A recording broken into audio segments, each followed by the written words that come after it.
네, 저희가 지난주에는 몸의 부활에 대해서 배웠어요. 맞아요. 네. 근데 강준 씨가 질문이 진짜 많더라고요. 네. 그래서 관심이 어떤 되게 많아 질문이 보였어. 아직도 있나요? 네? 질문이 많죠. 아니, 강의 듣기 전에는 네. 내 몸 그대로 올라가는 줄 알고 그쵸. 내 몸을 잘 돌봐야 되겠다 생각했는데 이제 부활체로 가니까 네. 거기에서도 또 궁금한 게 그러면 우리가 지금까지 알고 있던 사람들이 다 관계. 리셋되는 거 아닌가? 다 맞아요. 모르는 사람이 되는 거 아니에요? 물러가고 싶은 거 아니에요? 그래서 일주일 동안 네. 그 생각을 엄청 했는데 결론 딱 하네요. 뭐예요? 내려놨어요. 내려놨어요. 내려놨어요. 그런 이거 생각 하지 하나님께 말자. 다 맡기는 거예요. 아. 이 생활에서 열심히 하나님을 믿으면 된다. 아, 좋습니다. 모두 안녕하세요. 수고하셨습니다. 반갑습니다. 안녕하세요. 여러분 다시 만나 뵙게 돼서 반갑습니다. 네. 감사합니다. 한 주간도 부활에 대해서 많이 생각해 보셨죠? 네. 네, 흥미진진하면서도 참 어렵습니다. 네. 그렇죠? 아니, 우리 강준 씨가 질문이 너무 많아요. 질문이 많다는 건 좋은 일이죠. 그렇죠. 네. 이제 대학원에 갈 준비를 하잖아요. 준비를 하고 예정이잖아요. 대학원생이 돼야지.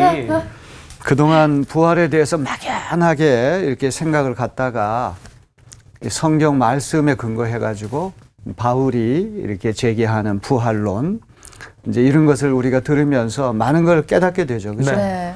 막연하고 추상적으로 알던 것을 조금 확실하게 알게 됐습니다. 네. 부활에 대해서 3번 우리 강의했는데 오늘 이제 마지막 4번째입니다. 네 번째.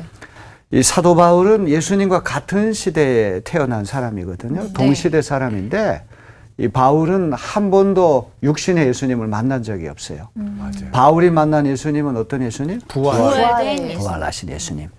다메섹 도상에서 다마스커스라고 하는 곳에 예수 믿는 사람들을 잡아들이기 위해서 가다가 극적으로 부활하신 예수님 만나가지고 전에는 기독교를 핍박하고 예수님을 핍박하던 사람이 이제 그리스도를 위해서 핍박받는 사람으로 네. 이제 변신했잖아요. 네. 특별히 이방인을 위한 사도, 유대인이 아닌 유대인 바깥에 있는 전 세계 모든 민족을 위해서 복음 전파했던 사람이 사도 바울인데 이 부활하신 예수님 만난 충격이 너무나 컸기 때문에 부활이 없이는 모든 것이 다 헛것이다 이렇게 바울이 주장했잖아요. 네. 믿음도 헛거고 복음 전파도 헛되고 심지어 순교하는 것도 부활이 없다면 그게 무슨 의미가 있겠습니까? 오늘 수업 고린도전서 4강 그리스도의 부활과 성도의 부활 4번째. 바울의 인간관을 우리가 꼭 한번 짚어봐야 됩니다. 바울에게 인간이라고 하는 것은 언제나 몸으로 존재해요. 예수님이 부활하신 다음에 영혼만 둥둥 떠다니면 첫째는 부활했는지 안 했는지 알 수 없죠. 그렇죠? 네. 뭐 바람이 휙휙 지나간다고 할지라도 영적인 것만 둥둥 떠다니면 그 유령이나 귀신이지 부활했다고 얘기할 수 없잖아요. 이 바울에게서 인간은 언제나 몸으로 체화, 영어로 인바디먼트라고 하죠. 인바디, 구체화. 항상 정신과 영만 가지고는 안 되고 몸으로 인간이 존재한다. 그래서 바울에게서 부활이라고 하는 건 몸의 부활이라고 하는 것이 중요해요. 네. 2000년 전에 그 그리스 철학, 헬라 철학자들 가운데에도 영혼 불멸설을 믿은 사람이 있거든요. 네.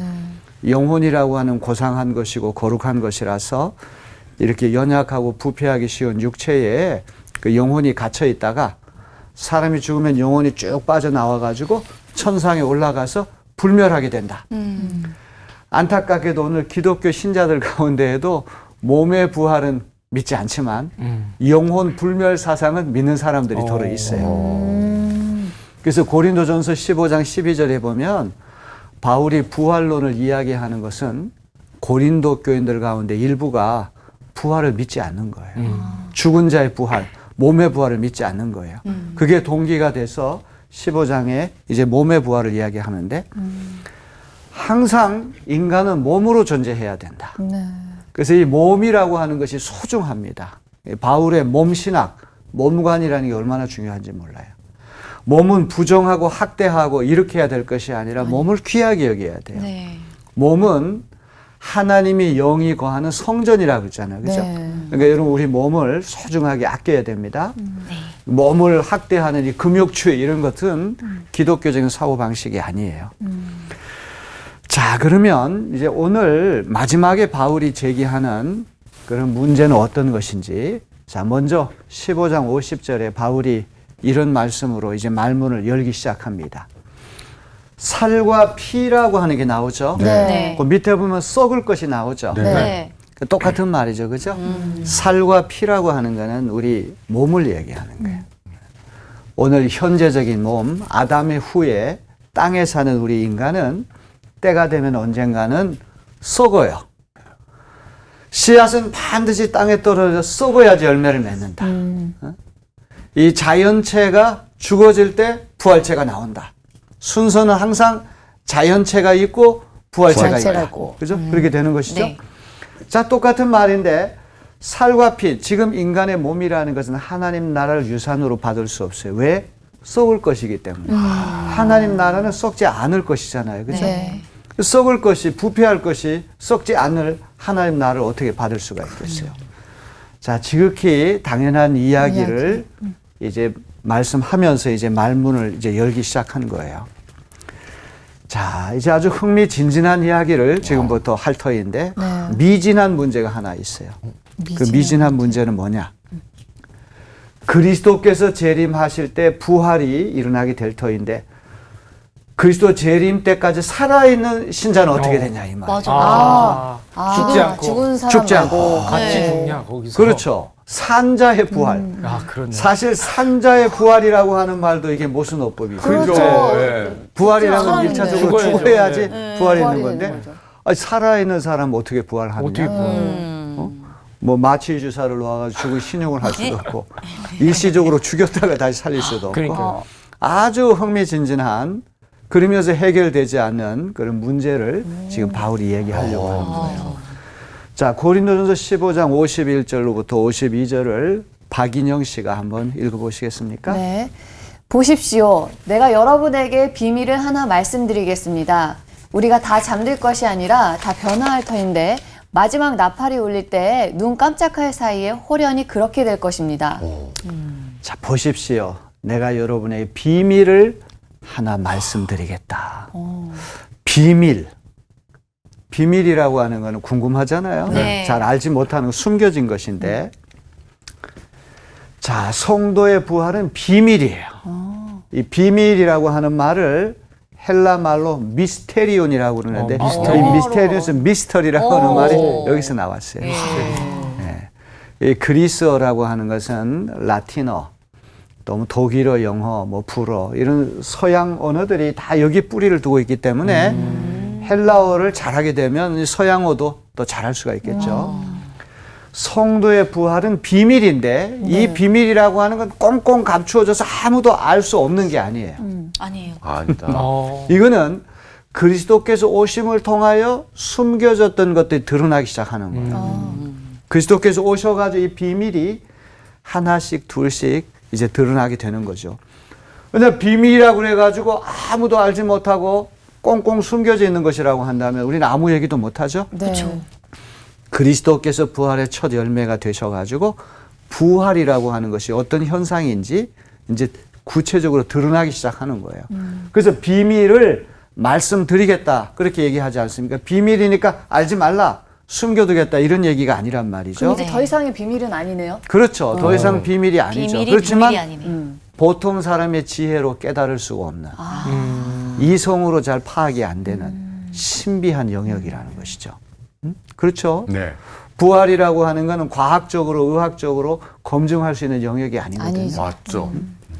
사람이 죽으면 시체가 되고 다 썩어 없어진다. 네. 이건 자연법이에요. 자연 네, 법칙이에요. 해가 동쪽에서 또 서쪽으로 진다. 이게 자연 법칙이잖아요. 네. 기적이라고 한 자연 법칙이 이게 파괴되는 것인데 죽은 자가 다시 산다? 이건 자연법을 어기는 것이니까 네. 이성으로 의학적으로 파괴 안 되는 것이죠. 자, 요거 아주 재밌는 말이에요. 우리가 다 잠들 것이 아니라 다 변화할 것이다. 변화할 것이다. 자, 이게 참 너무 재밌네. 우리가 다 잠들 것이 아니다. 이거는 뭘 얘기를 하는 것 같아요? 다 죽는 죽을 게 거? 아니다. 죽음? 네, 우리가 다 죽는 게 아니다. 그리스도께서 재림하시는 최후 종말의 날에 대대적인 부활이 있게 될 터인데 그때까지도 잠들지 않고 이 잠든다는 말은 하나의 비유법이거든요. 이제 이 그리스도적인 기독교적인 비유법이에요. 사람이 죽는 걸 죽는다고 표현하지 않고 잠들었다고 표현하거든요. 여러분 이제 세상을 떠난 사람이 이렇게 얼굴을 보게 되면 아주 깊은 잠에 빠진 것 같죠? 네. 금방 돌아가신 분은 막 이렇게 깨우면 금방 일어날 것 같아요. 그죠? 그래서 지난번에도 말씀드렸지만 기독교인들은 영결식 같은 말은 적절한 표현이 아니잖아요. 영원한 결별. 그리스도 안에서 잠깐 잠드는 상태로 모두가 바뀌었을 뿐이에요. 이제 그리스도께서 재림하시는 그때는 흔들어 깨우면 다 이제 부활의 영광에 참여하게 되는 것이죠. 자, 우리가 다 잠들 것이 아니다고 할 때는 이 판테스라고 하는 말, 판테스, 다다라고 하는 말이 중요한데 네. 아직 살아있는 산송도가 있을 것이라는 얘기하는 건데 요 다 변화할 것이라고 하는 말은 뭘 얘기할까요? 부활할 것이다. 다 부활할 것이다는데 죽은 자나 산 자나 네. 다 변화할 것이다. 이걸 얘기하는 거예요. 이 바울이 참 수사학자로서 참 뛰어난 사람이에요. 이렇게 짤막한 얘기를 통해 가지고도 많은 이야기. 엄청난 얘기를 많은 얘기를 하잖아요. 우리가 다 잠들 것이 아니라마는 이 판테스라고 하는 말인데 판타 모두를 얘기하는데 그때까지도 아직 살아있는 신자가 있을 것이다. 그러나 다 판테스 죽은 자나 산 자나 불문하고 부활은 다 하게 될 것이다. 변화한다는 말이 부활한다는 말 아닙니까? 그렇죠? 그래서 이제 바울이 얘기하려고 하는 미스테리온 비밀이라고 하는 것이 산자의 부활을 이야기하려고 하는구나. 우리가 이제 알 수가 있어요. 자, 그래서 이제 마지막 예수께서 재림하시는 최후 심판의 날에 자연체가 부활체로 변화하는 타이밍을 시적인 표현으로 바울이 표현하고 있어요. 마지막 나팔이 울릴 때 순식간에 눈 깜빡할 사이에 찰나에 마지막 나팔이 울린다는 말은 무슨 뜻일까요? 예수님이 오실 때. 세상의 끝날이 와가지고 예수님이 재림하시는 것을 얘기하는 거죠. 그래서 나팔이 울린다고 하는 것도 비유법이죠. 구약성에 자주 등장하는 최후 종말의 시간을 나팔이 울린다는 표현을 쓰는데 예수님이 다시 오시는 최후 종말 그 순간이 되면 산 자나 죽은 자나 그리스도 안에서 이미 사망해가지고 잠들어 있는 자나 그때까지도 재림하시는 주님을 직접 목격하는 살아있는 성도나 순식간에 눈 깜빡할 사이에 자연체가 부활체로 변화된다는 거예요.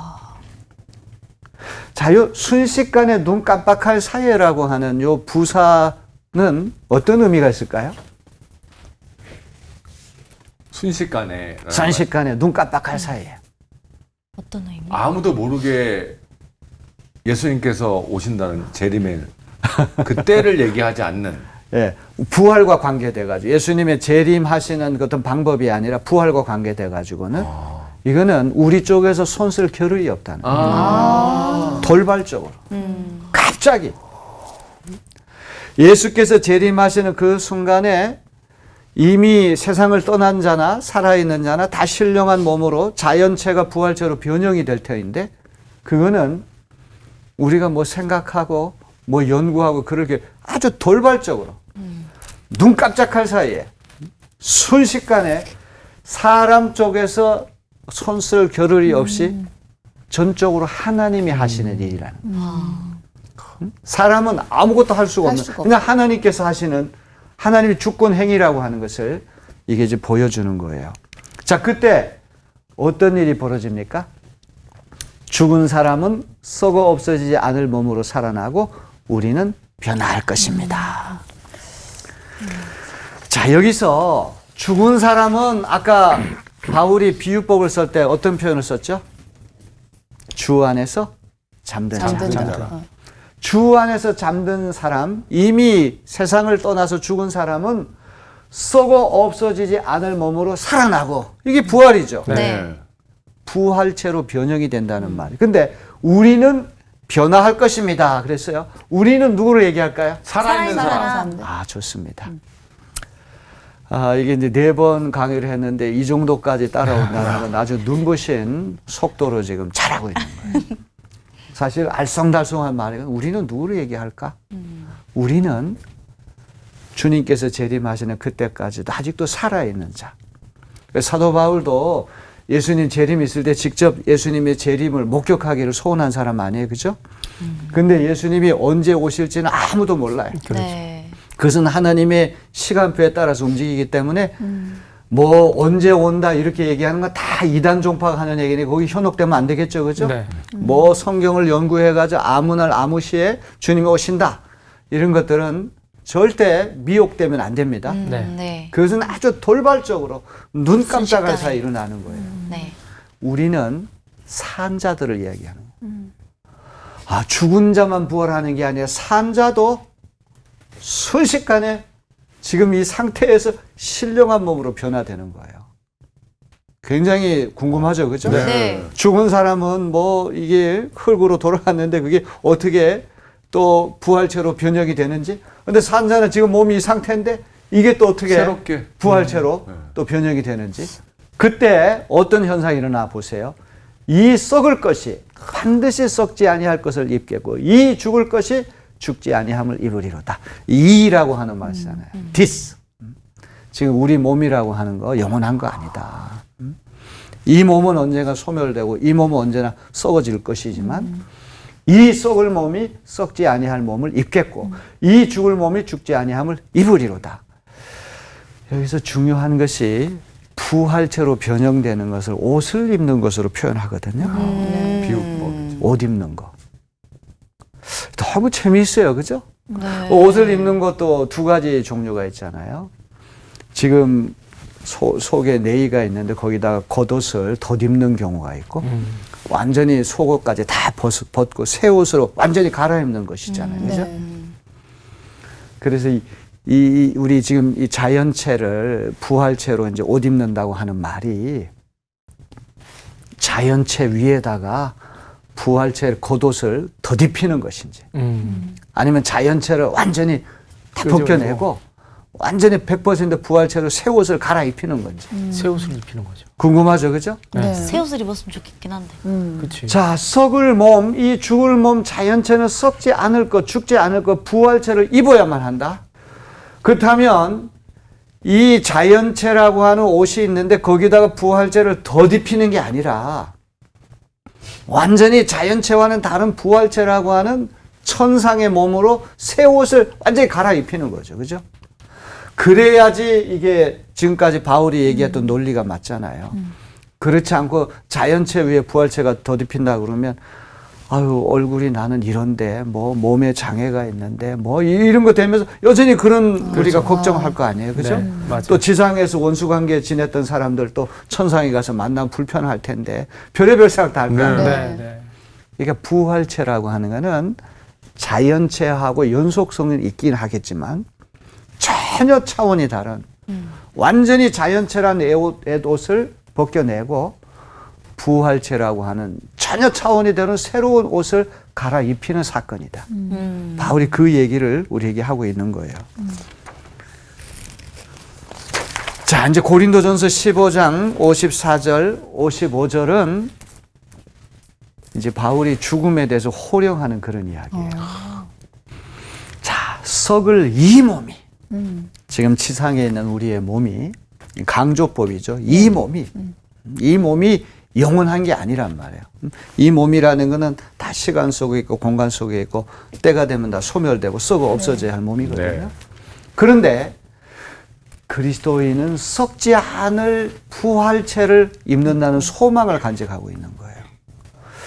이 몸은 부패되고 소멸될 수밖에 없지만 장차 부활의 첫 열매가 되신 그리스도를 따라가지고 죽을 이 몸이 죽지 않을 그 몸을 입을 때 그때에 구약에 약속된 말씀이 이루어질 것입니다. 죽음을 삼키고서 승리를 얻었다. 이 죽음이라고 하는 것이 죽음을 당했다는 말. 예수님의 부활이 죽음을 죽이셨다는 말. 그죠? 그래서 죽음이라고 하는 것이 더 이상 인류의 최후 원수가 돼가지고 폭군처럼 위세를 부릴 수 없게 됐다는 거죠. 죽음을 삼키고 승리를 얻었다. 부활이 죽음을 삼키고서 승리를 쟁취했다는 그러한 지금 선언을 하잖아요. 그래서 아주 호기롭게 죽음 앞에 호령하잖아요. 죽음아, 너의 승리가 어디에 있느냐? 죽음아, 너의 독침이 어디에 있느냐? 죽음은 이미 죽임을 당했어요. 네. 삼킴을 당했어요. 더 이상 우리 인간에게 위세를 부릴 수 없게 되었다는 선언입니다. 그래서 죽음아, 너의 독침이 어디에 있느냐? 자, 아주 궁금한 게 독침이 뭐예요? 독침. 죽으면서까지도 날릴 수 있는 한 방? 좋습니다. 죽으면서까지 날릴 수 있는 끝까지 지독하게 잡고 있는 미련. 뭐 이런 거. 지긋지긋해. 그러니까 죽음이 그 정도예요. 독침이라고 하는 독이 들어갔으니까 이게 독사가 물게 되면 그 독이 퍼져가 죽잖아요. 그쵸. 전갈에 독이 있듯이 그죠? 독침이라고 하는 아주 치명타를 입히는. 우리를 삶을 완전히 파괴하고 우리의 삶을 완전히 생명을 끊어놓는 그 독침이 어디에 있느냐? 응? 너의 승리가 어디냐? 너 승리 없어. 너는 패배했어. 너는 끝장났어. 이런 선언을 하면서 죽음아, 너의 독침이 어디에 있느냐? 너가 독사가 갖고 있는 그 독뱀, 그 독, 아주 치명적인 독, 그런 게 어디에 있느냐? 이렇게 질문을 던져요. 자, 그러면서 아주 흥미로운 이야기를 하거든요. 죽음아, 너의 독침이 어디에 있느냐 하다가 갑자기 죄와 율법, 죽음 이 세 가지를 얘기해요. 바울에게서 죄와 율법과 죽음이라고 하는 것은 삼각 동맹을 이루었어요. 자, 이제 죄는 뭔지 다 아시죠? 네. 네. 죄는 크게 원죄하고 자범죄, 본죄가 본죄. 있어요. 원죄라고 하는 것은 어떤 죄죠? 아담. 태어날 때부터. 태어날 때부터 태어날 아담이 지은 때부터 죄가 받는 저희에게 아담과 하와의 후손으로서 물려받는 죄죠. 네. 예, 독일 사람들은 이 원죄를 오리지널 신, 원래부터 있었던 죄 이렇게 얘기하지 않고 에어프 죄인데 그래요. 에어프 죄. 에어벤이라는 말은 상속받는다는 말이에요. 그래서 상속죄, 유전죄. 유전죄. 아담과 하와의 후손으로 태어난 사람 불가항력적으로 다 유전적으로 상속받는 죄가 원죄란 말이에요. 이게 어떤 목사님이 그 어느 집에 신방을 가가지고 초등학교 2학년 다니는 애가 교회를 안 나오니까 엄마는 교회 나오는데 너 죄인이니까 교회 나오라고 죄를 회개하고 너 새 사람 돼야 된다 그랬어요. 목사님 앞에서는 얘기를 못하니까 목사님 떠나가신 다음에 엄마한테 항의를 하는 거예요. 아, 목사님 기분 나쁘게 나보고 죄인이라 그러냐. 내가 죄 지은 게 없는데 왜 나를 죄인이라 그러냐. 그러니까 이 어린아이는 원죄 개념을 모르는 거예요. 그렇죠. 모르죠. 그래서 이 원죄, 상속죄, 유전죄라고 하는 건 아담 안에 있으면 누구나 다 물려받는 죄거든. 그러니까 우리가 죄를 하나 또 안 지어도 아담 안에서 우리 자신을 보면 우리는 다 죄인이 되는 거예요. 네. 그다음에 본죄라고 하는 거는 자범죄라고 그러죠. 자유의지를 갖고 짓는 죄. 자, 문제는 이 죄라고 하는 것이 바울에게는 항상 죽음을 가져오는 거예요. 죄의 결과가 죽음이라는 거예요. 그러니까 죽음의 원인은 뭐예요? 죄가 죄 때문에. 죄는 죽음의 원인이고 죽음은 죄 때문에. 죄의 결과가 되는 거예요. 아담과 하와가 하나님 말씀에 순종하고 잘 살았으면 죄를 짓지 않게 될 터인데 선악과 손대지 말라고 했는데 그 계명 율법을 어긴 거 아니에요, 그죠? 네. 그래서 죄를 지으니까 죽음이 찾아온 거란 말이에요. 자, 죄를 지었기 때문에 죽음이 찾아온. 우리가 죄를 짓기 때문에 죄인이 아니야.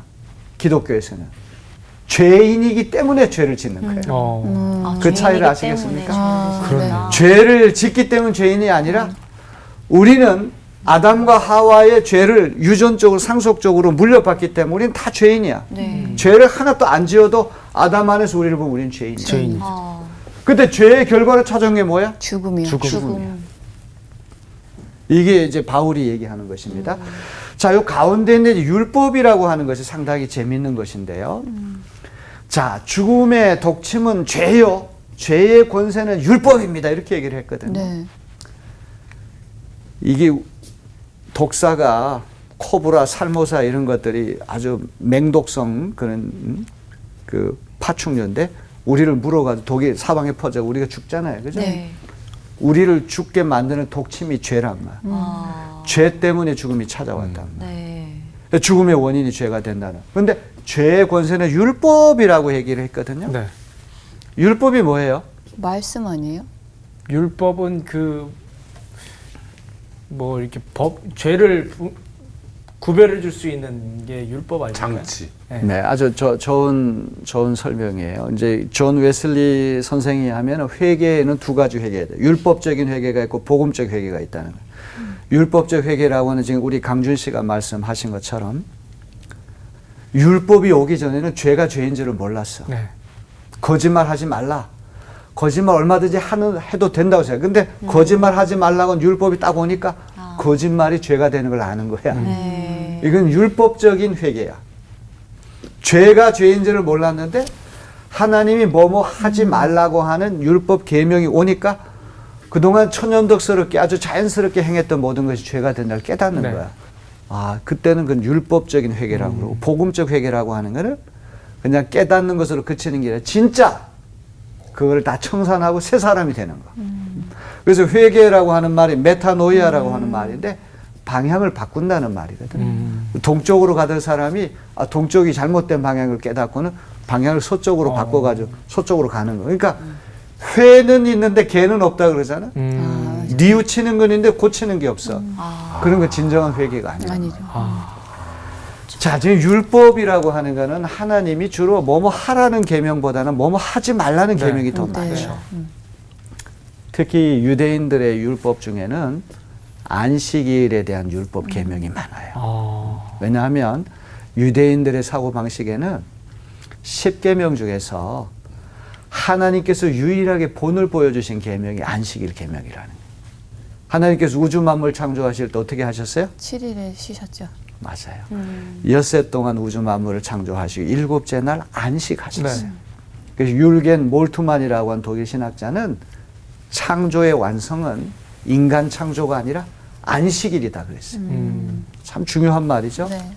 창조의 완성, 창조의 절정이라고 하는 거는 이게 사람을 창조한 것이 클라이맥스가 아니라 하나님이 엿새 동안 일을 하시고 일곱째 날 안식하셨다고 하는 자, 이 율법 계명 중에서 가장 흥미로운 계명이 안식일에 대한 계명인데 네. 이제 유대 민족이 전 세계 흩어져 살면서 안식일을 목숨 걸고 지켰잖아요. 네. 그 코셰르라고 하는 정한 음식, 부정한 음식, 그 음식 규례하고 할례하고 그다음에 이 날 지키는 거, 안식일 지키는 걸 했는데 오늘날 이스라엘 성지순례를 가보게 되면 그 호텔 같은데 네. 두루마리 화장지가 없고 이 각 티슈, 이 뽑아 쓰는 티슈를 거기 갖다 놔요. 안식일에. 그건 마저도. 그렇죠. 두루마리 화장지를 이렇게 이렇게 둘둘 마면 그 노동이 되고 아, 일하는 이게 많은 게 노동이라고. 노동이 되는 거예요. 그렇죠. 그만큼 아주 엄격하게 엄격하다 진짜. 좀 참아야 될 것 안식일 같은데. 계명을 지키려고 했단 말이죠. 화장실도 가면 안 될 것 같은데. 그래서 여러분 생각해 보세요. 주후 70년경에 예루살렘 제2성전이 로마 군대가 쳐들어와 가지고 괴멸됐거든요. 그때부터 디아스포라라고 하는 네. 유대인 망명객들. 디아스포라라고 하는 말이 흩어져 사는 흩어져서. 민족이란 말이에요. 네. 유대인이 안 간 나라가 없잖아요. 네.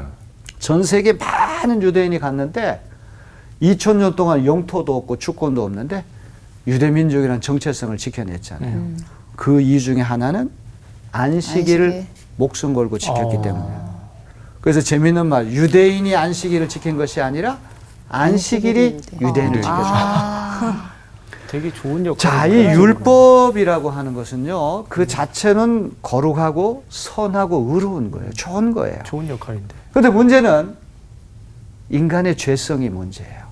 그럼 잘 생각해 보세요. 아담과 하와가 에덴 동산에서 이 패러다이스 정말 지상 낙원에 생활할 때 얼마나 좋았겠어요. 네. 네.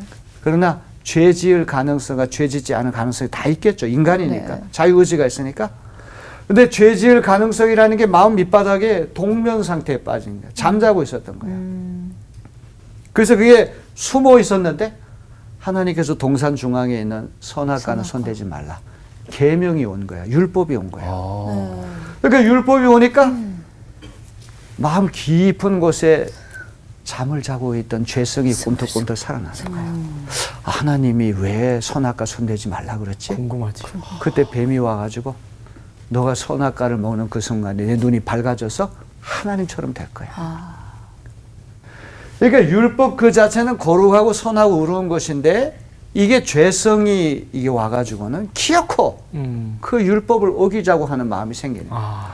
그래서 이 율법이 사람을 구하는 게 흉기로 둔갑하는 거예요. 여러분 신앙생활 할 때 율법주의적인 신앙생활 하면 참 피곤하죠. 그렇죠. 이게 뭐 하라고 하는 걸 잘 지키면 우울감이 생기고 그거 못하는 사람 보면은 업신여기고 심판하고 정죄하고 그죠? 네. 새벽기도 해야지만 뭐 참신자라고 하는 율법적인 사고방식 가진 사람은 자기가 새벽기도 열심히 나오니까 새벽기도 안 하는 사람은 다 진짜 신자가 아니야. 그러니까 율법주의적인 것은 뭐가 문제냐?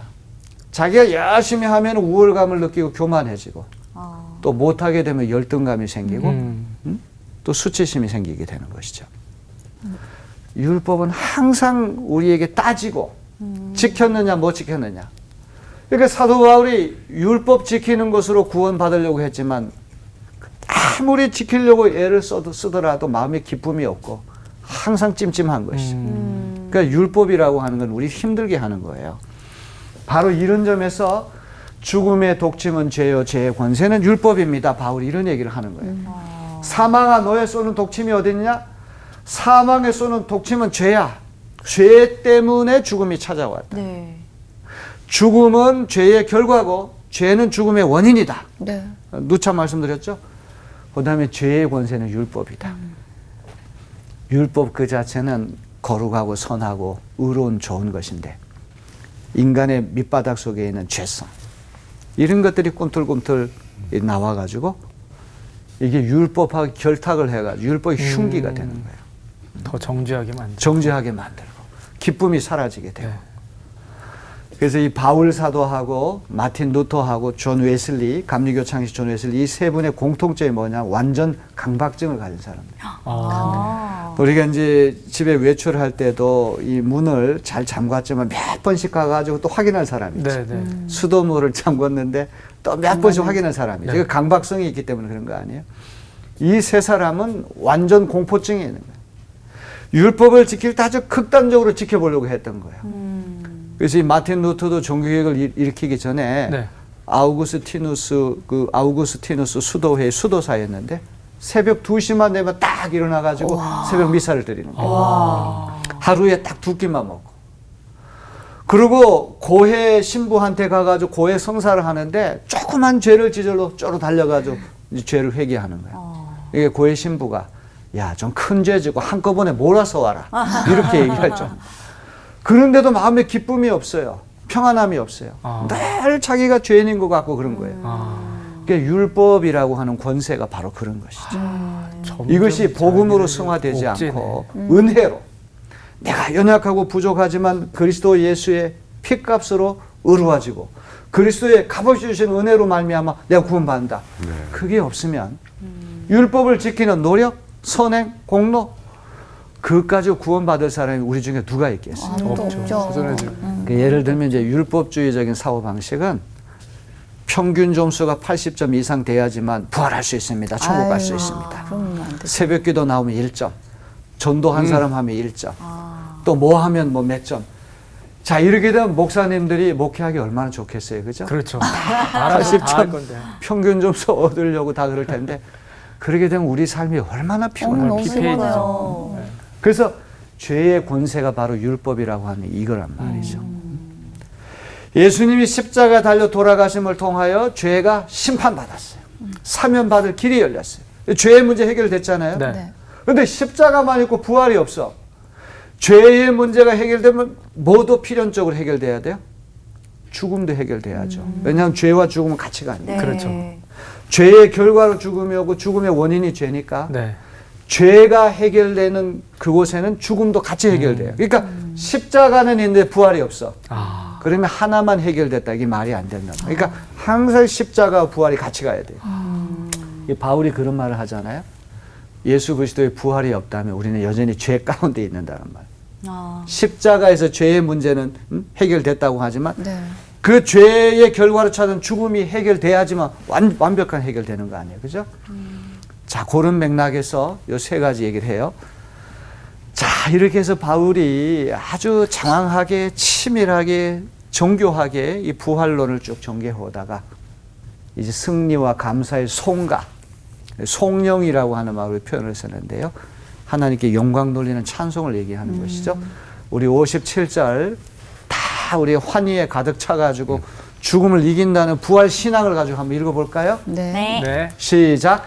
그러나 우리 주 예수 그리스도를 통하여 우리에게 승리를 주시는 하나님께 우리는 감사를 드립니다. 우리 주 예수 그리스도를 통하여 우리에게 승리를 주신 하나님. 그 승리는 뭐에 대한 승리? 죽음에 대한. 죽음에 대한 승리.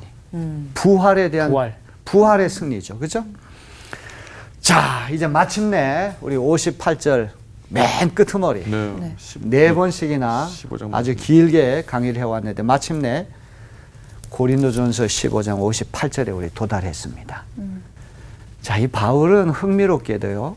항상 교리적인 얘기를 한다면 윤리적인 얘기를 해요. 교리는 이론적인 얘기죠. 윤리는 실천의 얘기거든요. 이 교리라고 하는 건 직설법이죠. 이러이러하다. 진리를 소설하는 거예요. 윤리는 이렇게 행하라. 이건 명령법이에요. 그러니까 바울 서신의 공통점은 항상 교리적인 얘기를 한다면 윤리적인 권고를 해요. 바늘 가는데 실 가듯이 진리를 얘기했으면 진리에 따라가지고 행해라. 실천하라.